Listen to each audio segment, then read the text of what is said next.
Good morning. स्वागत है आपका 10th क्लास सामाजिक विज्ञान ऑनलाइन क्लासेस में।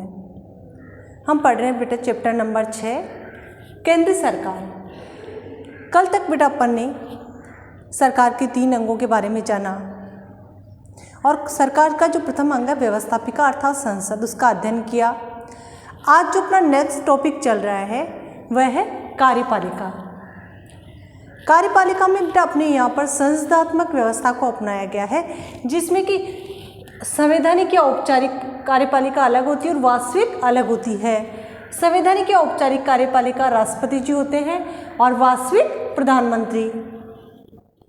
तो आज हम इस संवैधानिक और वास्तविक दोनों कार्यपालिकाओं के बारे में जानेंगे, इनके कार्य और शक्तियों के बारे में जानेंगे। तो पहले अपन राष्ट्रपति जी के बारे में जानते हैं। राष्ट्रपति जी का निर्वाचन, राष्ट्रपति जी की शक्तियाँ और उसके बाद में वास्तविक कार्यपालिका के बारे में। राष्ट्रपति जी के पद का उल्लेख संविधान के अनुच्छेद 52 में किया गया है कि राष्ट्रपति भारत का एक राष्ट्रपति होगा। संविधान के अनुच्छेद 53 में कहा गया है कि कार्यपालिका शक्ति राष्ट्रपति में निहित होगी। राष्ट्रपति जी के पद की योग्यताएं, वह भारत का नागरिक होना चाहिए, उसकी आयु 35 वर्ष होनी चाहिए, साथ ही लोकसभा का सदस्य निर्वाचित होने की योग्यता रखता हो, अर्थात पागल या दिवालिया नहीं हो, किसी लाभ के पद पर आसीन नहीं हो। फिर अपन बात करते हैं राष्ट्रपति जी के निर्वाचन की। राष्ट्रपति जी का जो निर्वाचन है अप्रत्यक्ष रूप से होता है। राष्ट्रपति जी का चुनाव अप्रत्यक्ष रूप से एक निर्वाचक मंडल के द्वारा किया जाता है। और निर्वाचक मंडल में कौन कौन सदस्य शामिल होते हैं? संसद के दोनों सदनों के निर्वाचित सदस्य। दोनों सदन कौन सी? लोकसभा और राज्यसभा के सदस्य राष्ट्रपति जी के निर्वाचन में भाग लेते हैं। दूसरा है राज्य की विधानसभाएं। समस्त भारत में जो 28 राज्य हैं उन राज्य की विधानसभाओं के सदस्य राष्ट्रपति जी के निर्वाचन में भाग लेते हैं। इसके अलावा 70वें संवैधानिक संशोधन के अनुसार जो केंद्र शासित प्रदेश है वहाँ की विधानसभाओं के निर्वाचित सदस्य भी इसमें सम्मिलित होते हैं। तो राष्ट्रपति जी के निर्वाचक मंडल में कौन कौन होंगे? संसद के दोनों सदनों के सदस्य, राज्यों की विधानसभाओं के निर्वाचित सदस्य और केंद्र शासित प्रदेश जहाँ पर विधानसभाएं हैं उनके निर्वाचित सदस्य। फिर इसके बाद में एकल संक्रमणीय मत पद्धति। राष्ट्रपति जी का निर्वाचन जिस पद्धति से होता है वो कहलाती है एकल संक्रमणीय मत पद्धति। संसद तथा राज्यों और संघीय क्षेत्रों की विधानसभाओं के निर्वाचित सदस्यों के द्वारा राष्ट्रपति का चुनाव एक विशेष मत पद्धति के अनुसार, जिसे एकल संक्रमणीय मत पद्धति कहा जाता है, के अनुसार गुप्त मत पत्र द्वारा होता है। चुनाव में सफलता प्राप्त करने के लिए उम्मीदवार के लिए न्यूनतम कोटा निर्धारित किया जाता है, जिसके लिए सूत्र है दी गई वैध मतों की संख्या, निर्वाचित होने वाले प्रतिनिधियों की संख्या +1+1। तो निर्वाचक सभी प्रत्याशियों के समूह को अपनी वरीयता अंकित करते हैं। मतगणना के दौरान सर्वप्रथम प्रत्याशियों को मिली पहली वरीयता के मतों की गणना की जाती है। इस वरीयता में जिन्हें सर्वाधिक वोट मिले होते हैं उनमें जो निम्न स्थान पर होते हैं उनके मत मिला दिए जाते हैं। इसमें यह आवश्यक है कि बहुमत प्राप्त करना आवश्यक है, यानी 50+1, तभी वह प्रत्याशी निर्वाचित घोषित किया जाता है। फिर पदच्युति की पदच्युति यानी पद से हटाने की विधि। इसके लिए महाभियोग प्रस्ताव लाया जा सकता है। संविधान के अनुच्छेद 61 में राष्ट्रपति जी पर महाभियोग लाने से संबंधित है। अगर राष्ट्रपति जी पद की गरिमा के अनुसार कार्य नहीं कर रहे हैं, संविधान का उल्लंघन कर रहे हैं, तो ऐसी स्थिति में संसद के द्वारा उनके खिलाफ महाभियोग प्रस्ताव लाया जा सकता है। लेकिन ऐसा किसी प्रस्ताव लाने से पहले राष्ट्रपति जी को 14 दिन पहले सूचित करना होगा। और संसद की जो कुल सदस्य संख्या है इसके 2/3 सदस्यों द्वारा अगर महाभियोग प्रस्ताव स्वीकृत हो जाता है तो राष्ट्रपति जी को त्यागपत्र देना होगा। हालांकि भारत में किसी राष्ट्रपति के खिलाफ ऐसा कोई प्रस्ताव अभी तक। बेटा राष्ट्रपति जी की शक्तियों को 2 भागों में बांटा गया है, सामान्यकालीन शक्तियाँ और आपातकालीन शक्तियाँ। तो पहले अपन सामान्यकालीन शक्तियों के बारे में पढ़ते हैं। सामान्यकालीन शक्तियों को भी 4 भागों में बांटा गया है, कार्यपालिका अथवा प्रशासनिक शक्तियाँ, विधायी शक्तियाँ, वित्तीय शक्तियाँ और न्यायिक शक्तियाँ। तो सबसे पहले अपन पढ़ेंगे कार्यपालिका अथवा प्रशासनिक शक्ति। संविधान के अनुच्छेद 53 के अनुसार संघ की कार्यपालिका शक्ति राष्ट्रपति में निहित होगी, जिसमें स्वयं या अधीनस्थों के माध्यम से शासन कार्य का संचालन करेगा। इस प्रकार सरकार के समस्त निर्णय उसी के नाम से संचालित किए जाते हैं। तो जो कार्यपालिका शक्ति में सबसे पहला कार्य है महत्वपूर्ण अधिकारियों की नियुक्ति करना। राष्ट्रपति जी भारत संघ के अनेक महत्वपूर्ण अधिकारियों की नियुक्ति करते हैं। प्रधानमंत्री की नियुक्ति करते हैं और प्रधानमंत्री की सलाह से अन्य मंत्रियों की नियुक्ति करते हैं। राज्यों के राज्यपाल, उच्चतम न्यायालय और उच्च न्यायालय के न्यायाधीशों, महालेखा परीक्षक, राजसंघीय लोक सेवा आयोग के अध्यक्ष और सदस्य, विदेशों में राजदूत, इन सब की नियुक्ति किसके द्वारा की जाती है? राष्ट्रपति जी के द्वारा। किस किस की नियुक्ति करते हैं? प्रधानमंत्री की नियुक्ति करते हैं, सर्वोच्च और उच्च न्यायालय के न्यायाधीशों की नियुक्ति करते हैं, संघ लोक सेवा आयोग के अध्यक्षों की नियुक्ति करते हैं। दूसरी जो शक्ति है वह शासन संचालन संबंधी शक्ति, यानी जो नीति निर्माण किया जाता है, सरकार चलाई जाती है, वह किसके नाम से चलाई जाती है? राष्ट्रपति जी के नाम से। और अनुच्छेद 78 के अनुसार राष्ट्रपति जी प्रधानमंत्री से जान सकता है किसी भी मंत्रिमंडल के द्वारा लिए गए निर्णय से संबंधित। मंत्रिपरिषद के सदस्यों के बीच नियमों का वितरण भी उसी के द्वारा किया जाता है। तीसरी जो शक्ति है वैदेशिक क्षेत्र में शक्ति। भारतीय संघ का वैधानिक प्रमुख होने के नाते राष्ट्रपति विदेशों में भारत का प्रतिनिधित्व करता है। वह विदेशों में स्थित भारतीय दूतावासों के लिए राजदूतों और कूटनीतिक प्रतिनिधियों की नियुक्ति करता है। विदेशों में राजदूत राजनयिक प्रतिनिधियों के प्रमाण पत्रों को स्वीकार करता है। संधियां, समझौते राष्ट्रपति जी के नाम से किए जाते हैं। इसके अलावा जो चौथी है इसमें सैनिक क्षेत्र की शक्ति। राष्ट्रपति जी भारत की समस्त सेनाओं का प्रधान सेनापति होता है, किंतु इस अधिकार का प्रयोग वह कानून के अनुसार ही कर सकता है। प्रतिरक्षा सेवाओं, युद्ध, शांति आदि के विषय में जो समझौते होते हैं वो राष्ट्रपति जी के नाम से ही किए जाते हैं। भारतीय राष्ट्रपति संसद की स्वीकृति के बिना हालांकि न तो युद्ध कर सकते हैं और न ही सेनाओं का प्रयोग कर सकते हैं, लेकिन संवैधानिक रूप से वह तीनों सेनाओं के प्रधान सेनापति होते हैं। इसके बाद में राष्ट्रपति जी की जो सेकंड शक्ति है विधायी शक्ति, कानून निर्माण से संबंधित। भारत का राष्ट्रपति कार्यपालिका अध्यक्ष होने के साथ साथ संसद का भी एक अभिन्न अंग होता है और उसी भारतीय संसद का अभिन्न अंग होने के नाते कुछ विधि निर्माण संबंधी शक्तियां भी प्राप्त है। विधायी क्षेत्र का प्रशासन, राष्ट्रपति को विधायी क्षेत्र के प्रशासन से संबंधित शक्तियां प्राप्त है। वह संसद के अधिवेशन बुलाता है, अधिवेशन समाप्ति की घोषणा करता है। वह प्रधानमंत्री और उसकी सिफारिश पर लोकसभा को निश्चित समय से पूर्व भी भंग कर सकता है और ऐसा अब तक 9 बार हुआ है। संसद के अधिवेशन के प्रारंभ में राष्ट्रपति दोनों सदनों की संयुक्त बैठक में भाषण देता है। उसके द्वारा विभिन्न अवसरों पर भी संसद को संदेश या उनकी बैठकों में भाषण का कार्य किया जा सकता है। राष्ट्रपति के इन भाषणों में सामान्य नीति की सरकार की जो सामान्य नीतियां हैं उनकी घोषणा की जाती है। इसके अलावा जब तक राष्ट्रपति जी विधि निर्माण संबंधी अध्यादेश जो आदेश है विधि निर्माण से संबंधित विधेयक है उस पर सिग्नेचर नहीं करते तब तक वह कानून नहीं बनता है। दोनों सदनों से कोई अधिनियम पारित होने के बाद में राष्ट्रपति जी के पास जाता है और राष्ट्रपति जी द्वारा हस्ताक्षरित करने के बाद में ही वह कानून बनता है। इसके बाद में सदस्यों को मनोनीत करने की शक्ति। बेटा अपन ने संसद का संगठन पढ़ा था कल, लोकसभा और राज्यसभा का। तो हमने पढ़ा था कि लोकसभा में राष्ट्रपति जी 2 सदस्यों को मनोनीत करता है जो कि आंग्ल भारतीय सदस्य होते हैं। इसके अलावा राष्ट्रपति जी राज्यसभा में 12 सदस्यों को मनोनीत करते हैं जो कला, साहित्य, मनोरंजन से संबंधित होते हैं। फिर निषेधाधिकार का प्रयोग जिसको अपन कह सकते हैं वीटो पावर। राष्ट्रपति जी के पास बेटा 2 प्रकार का निषेधाधिकार होता है, वीटो पावर होता है। एक तो होता है सीमित निषेधाधिकार लिमिट वीटो और दूसरा है पॉकेट वीटो जिसको जेबी निषेधाधिकार कहा जाता है, जिसका अर्थ यह कि राष्ट्रपति जी के पास जब कोई विधेयक सिग्नेचर या हस्ताक्षर के लिए आता है तो राष्ट्रपति जी जो सीमित निषेधाधिकार है उसके तहत उसे वापस लौटा सकते हैं। लेकिन मान लो कि लोकसभा या राज्यसभा ने उसमें कोई संशोधन नहीं किया तो वापस आता है तो राष्ट्रपति जी को उस पर सिग्नेचर करने होंगे।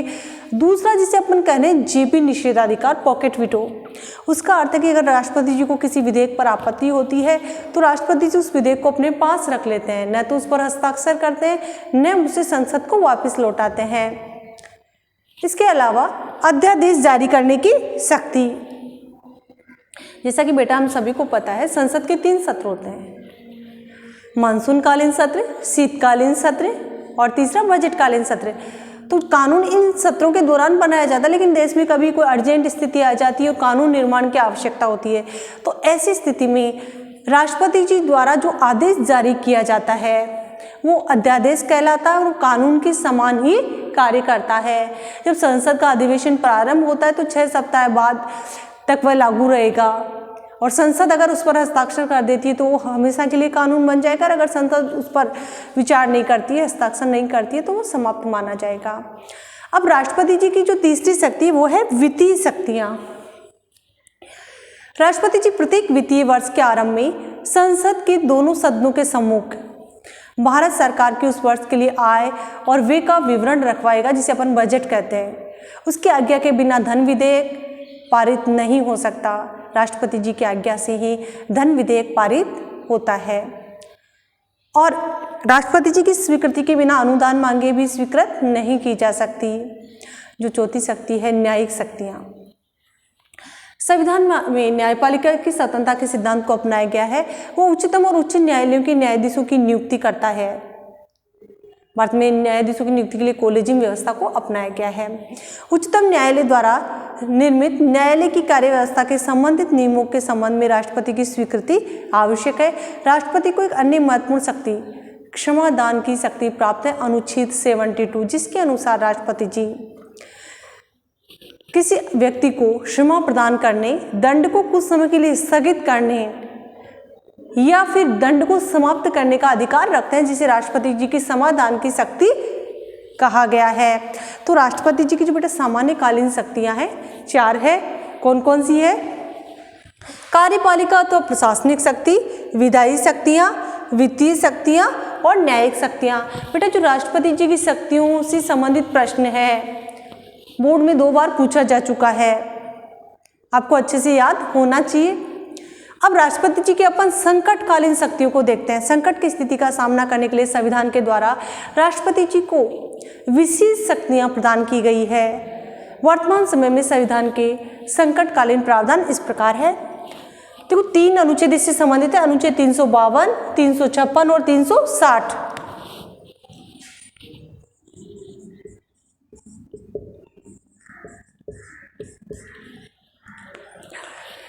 अनुच्छेद 352 युद्ध, बाहरी आक्रमण या आंतरिक अशांति से स्थिति से संबंधित संकटकालीन व्यवस्था। हालांकि 44वें संविधान संशोधन के द्वारा आंतरिक अशांति शब्द को हटा दिया गया।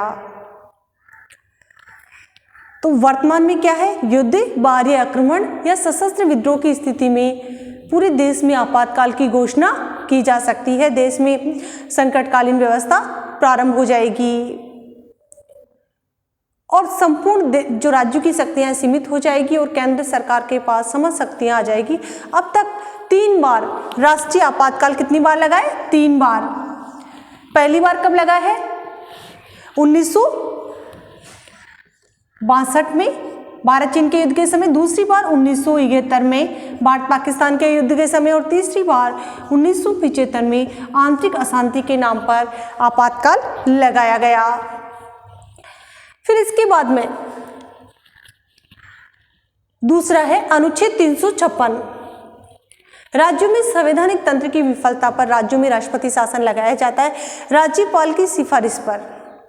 अगर राज्यपाल रिपोर्ट भेजता है कि राज्य में जो शासन व्यवस्था है संविधान के नियमों के अनुसार नहीं चलाई जा रही है, तो ऐसी स्थिति में राष्ट्रपति जी अनुच्छेद 356 के तहत राज्य में संवैधानिक तंत्र की विफलता पर राष्ट्रपति शासन की घोषणा कर देते हैं और जो राज्य का शासन है वहाँ की सरकार बर्खास्त हो जाती है और राज्यपाल केंद्र के एजेंट के रूप में कार्य करता है।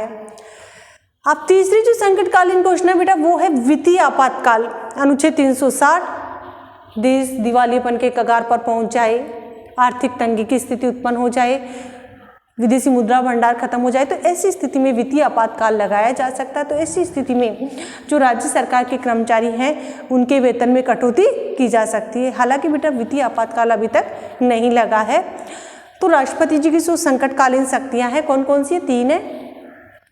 अनुच्छेद 352 युद्ध, बाहरी आक्रमण या सशस्त्र विद्रोह की स्थिति में। अनुच्छेद 356 राज्यों में संवैधानिक तंत्र की विफलता पर। अनुच्छेद 360 वास्तविक कार्यपालिका अर्थात प्रधानमंत्री के बारे में जानते हैं। प्रधानमंत्री जी की नियुक्ति किसके द्वारा होती है? प्रधानमंत्री जी की शक्तियाँ क्या है? अनुच्छेद 74 में कहा गया है कि भारत का एक प्रधानमंत्री होगा। प्रधानमंत्री की नियुक्ति संविधान में उपबंधित है कि प्रधानमंत्री की नियुक्ति राष्ट्रपति जी करेंगे। राष्ट्रपति जी लोकसभा में बहुमत प्राप्त पार्टी के नेता को प्रधानमंत्री पद पर नियुक्त करते हैं। इसके बाद में प्रधानमंत्री की शक्तियां और कार्य। तो प्रधानमंत्री जी की जो पहली शक्ति है वह है मंत्रिपरिषद का निर्माण करना। अपना पद ग्रहण करने के बाद में प्रधानमंत्री का सर्वप्रथम कार्य मंत्रिपरिषद का निर्माण करना होता है। प्रधानमंत्री ही निर्णय करता है कि कौन सा विभाग किस मंत्री को दिया जाए, वैधानिक सीमा के अंतर्गत रहते हुए मंत्रिपरिषद में कितने मंत्री हो और किस किस व्यक्ति को मंत्री नियुक्त किया जाए। तो मंत्रिपरिषद के निर्माण की अंतिम शक्ति प्रधानमंत्री के पास होती है। जो दूसरी शक्ति है मंत्रियों में विभागों का बंटवारा और परिवर्तन करना। मंत्रियों में विभागों का बंटवारा करते समय ही प्रधानमंत्री सब विवेक के अनुसार निर्णय करता है कि जिसे रक्षा विभाग किसे दिया जाना है, गृह विभाग किसे देना है, विदेश मंत्री किसे बनाना है, ये सब अंतिम निर्णय प्रधानमंत्री जी करते हैं। इसके अलावा मंत्री बनाए जाने के बाद भी प्रधानमंत्री किसी मंत्री का मंत्रालय परिवर्तित कर सकते हैं। इसके बाद में जो तीसरी शक्ति है मंत्रिपरिषद का कार्य संचालन। मंत्रिपरिषद की जो बैठकें होती है उन बैठकों की अध्यक्षता प्रधानमंत्री जी करते हैं और समस्त मंत्रिपरिषद की कार्यवाही का संचालन प्रधानमंत्री जी के नेतृत्व में किया जाता है। मंत्रिपरिषद की बैठक में उन्हीं विषयों पर विचार किया जाता है जिन्हें प्रधानमंत्री कार्यसूची या एजेंडे में रखते हैं। इसके बाद में नेक्स्ट है शासन के विभिन्न विभागों में समन्वय स्थापित करना। प्रधानमंत्री शासन के समस्त विभागों में समन्वय स्थापित करता है जिससे कि समस्त शासन एक इकाई के रूप में कार्य कर सके, मतभेद सामने नहीं आए। इसके बाद में है लोकसभा का नेता। प्रधानमंत्री जी लोकसभा के नेता होते हैं। संसद का मुख्यतः लोकसभा का नेता, क्योंकि जिस पार्टी को बहुमत प्राप्त होता है उस पार्टी के नेता प्रधानमंत्री जी होते हैं। कानून निर्माण के समस्त कार्य प्रधानमंत्री की देखरेख में होते हैं। वार्षिक बजट सहित सभी सरकारी जो कार्य होते हैं वो प्रधानमंत्री जी के निर्देश अनुसार किए जाते हैं। विभिन्न पद प्रदान करना। संविधान द्वारा राष्ट्रपति जी के द्वारा जैसे जिन उच्च अधिकारियों की नियुक्ति की जाती है व्यवहार में उनकी लिस्ट प्रधानमंत्री जी के द्वारा बनाई जाती है। प्रधानमंत्री जी द्वारा जो लिस्ट राष्ट्रपति जी को दी जाती है, राष्ट्रपति जी उन अधिकारियों की नियुक्ति करते हैं।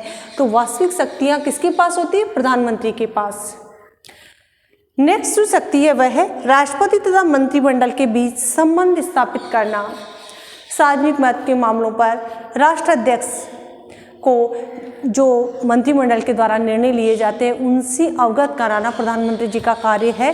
प्रधानमंत्री के माध्यम से ही राष्ट्रपति और मंत्रिमंडल के मध्य समन्वय स्थापित किया जाता है। राष्ट्रपति को मंत्रिमंडल के निर्णयों से सूचित कराया जाता है और वही राष्ट्रपति के परामर्श को मंत्रिमंडल तक पहुंचाता है। तो इस प्रकार अपन बेटा देख सकते हैं कि प्रधानमंत्री जी की शक्तियां कौन कौन सी होती है। मंत्रिपरिषद का निर्माण, विभागों का बंटवारा, मंत्रिपरिषद का कार्य संचालन, चौथा शासन के विभिन्न विभागों में समन्वय, पांचवा है लोकसभा का नेता, छठा है विभिन्न पद प्रदान करना और सातवां है राष्ट्रपति तथा मंत्रिमंडल के बीच संबंध स्थापित करना। तो इस प्रकार भारत का जो प्रधानमंत्री होता है बहुत शक्तिशाली होता है और जो संसद भवन रूपी व्रतखंड होता है उसकी आधारशिला प्रधानमंत्री होता है। तो इस प्रकार बेटा अपन ने राष्ट्रपति जी की शक्तियाँ पढ़ी, प्रधानमंत्री की शक्तियाँ पढ़ी।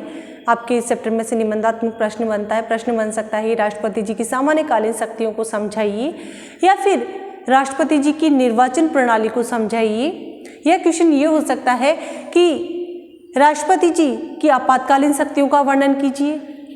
ये सभी प्रश्न आ चुके हैं। प्रश्न ये भी आ चुका है कि प्रधानमंत्री की शक्तियों का वर्णन कीजिए, प्रधानमंत्री की भूमिका को समझाइए।